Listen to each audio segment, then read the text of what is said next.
Many people say that some of the things Plato said contradicted some of the other things that he said.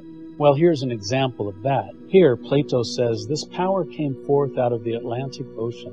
For in those days the Atlantic was navigable, and there was an island situated in front of the straits, which are by you called Pillars of Heracles.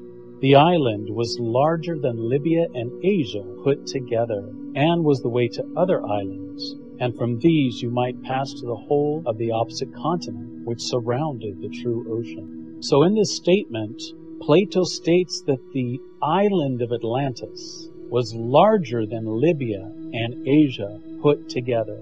Now I understand that these stories were passed down sometimes by word of mouth from person to person, and therefore some of the smaller details have a possibility of being not completely accurate. After all, Plato said that the Atlantis story was a story about 9,000 years before Plato's time. So yes, it's true, little details could be inaccurate about Plato's story, because he can only share what he learned, what he read and heard. But this statement here is far from a minor detail. This is the kind of statement that if you are hearing a story that's passed down through the ages, this would be one of the easier things to remember.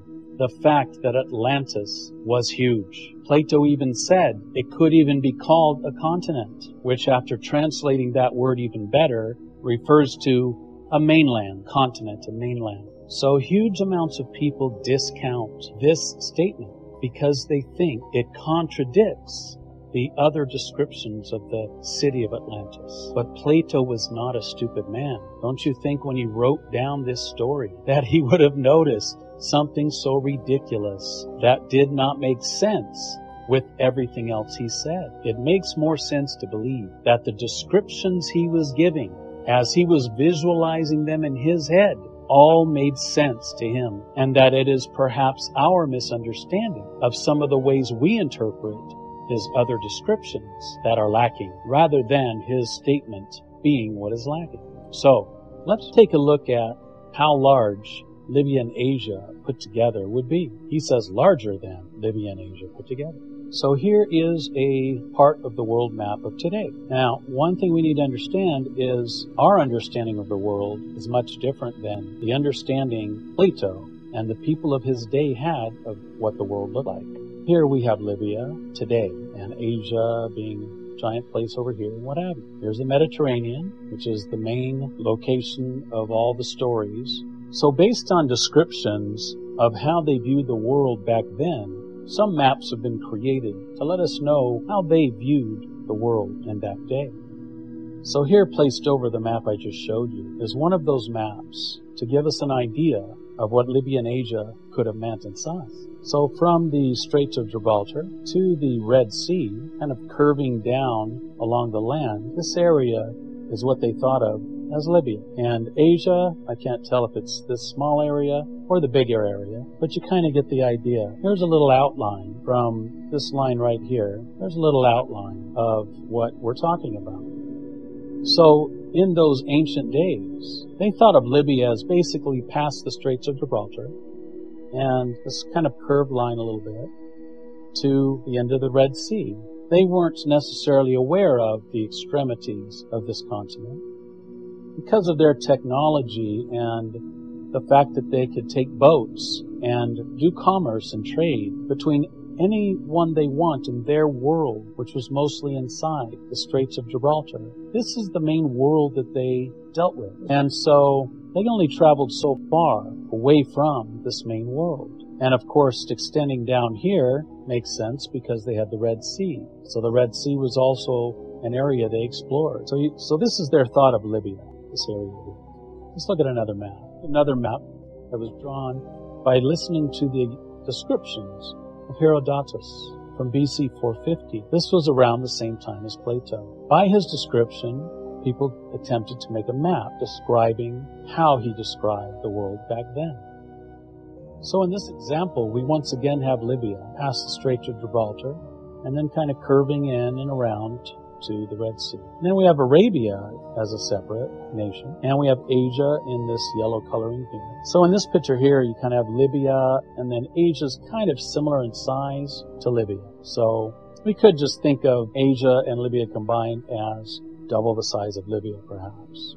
Let's look at this outline once again here to the map, just to kind of give us an idea of what Libya was to them. So, yeah, we do have that outside the Straits of Gibraltar. You also have to understand, in the reading that we just read, he speaks of this power came forth out of the Atlantic, for in those days the Atlantic was navigable. So apparently during Plato's time, the Atlantic was not that navigable. It was hard to get through.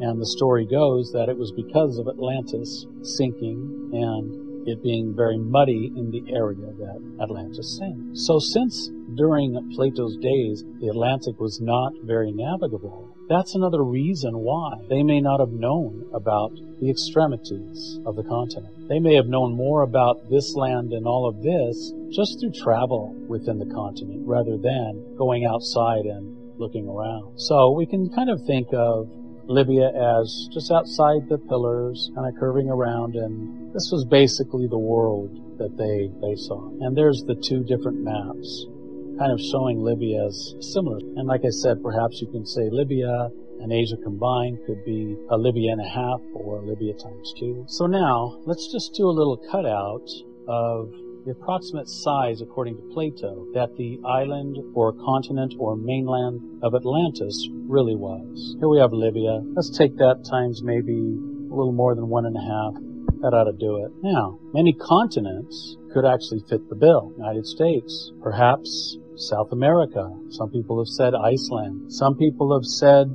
a place called Dodgerland, which was the sunken parts, in their theory, of Europe and Britain. Then another interesting idea is that Atlantis could have actually been these locations accessed that they were not aware of previously in this African continent. So Atlantis could also have been anywhere or this entire continent as far as the continent or mainland of Atlantis. Let's do something just for fun here. Just out of curiosity, I wonder if the United States would fit the size. Now slow down and don't get carried away thinking I'm going to tell you the United States is the giant island of Atlantis. I'm not saying that. I just want to bring something familiar into the story and see how it fits size-wise. So, here we have the United States. Now let's cruise on over from the same distance from space, which allows us to have the same measurements, to what we've already shown to be the size of Libya, which would be about this. I think we talked about here to here, maybe times 1.5 or something like that. So let's just do a rough little cutout of the United States. There we go. We got a general size of the United States. Cut it out.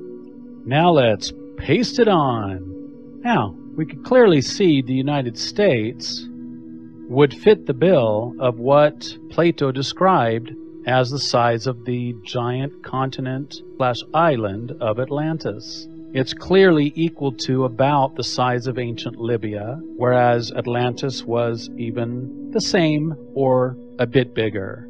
But in essence, the United States could easily fit the bill and be slightly smaller than described. So let's just use this size of the United States to understand some concepts about what Plato described. Now, speaking of the whole country of Atlantis, the whole country was said by him to be very lofty and precipitous on the side of the sea, but the country immediately about and surrounding the city, speaking of the main city of Atlantis, but the country immediately about and surrounding the city was a level plain, itself surrounded by mountains which descended toward the sea. It was smooth and even and of an oblong shape, extending in one direction 3,000 stadia, but across the center island it was 2,000 stadia. Okay, so Plato says the plain was 3,000 stadia wide by 2,000 stadia. When you look into this matter more, you find out that a stadia is about 600 feet, but Egyptian feet are different than American feet. So it comes out to about 0.115 mile per stadia. So the plain was about 345 miles by 230 miles. So let's see what that looks like. Let's go ahead and draw in the 345 wide by 230 miles tall section, okay? Now, Plato said that toward the center of the island was this flat plain. Now, we could say that he meant the center of this entire continent/island, or maybe he's just talking about the center between, let's say, the south side of the island, just to give the benefit of the doubt. So let's say we'll go from the middle and say that this flat plain was halfway between the sea and even the center of the island. Now, if we do that, we place that at the very lowest, about here in this example. Now, he also said that the biggest outer ring of water, which was surrounded by a wall, exited into a walled canal, which was 50 stadia in length until it reached the sea.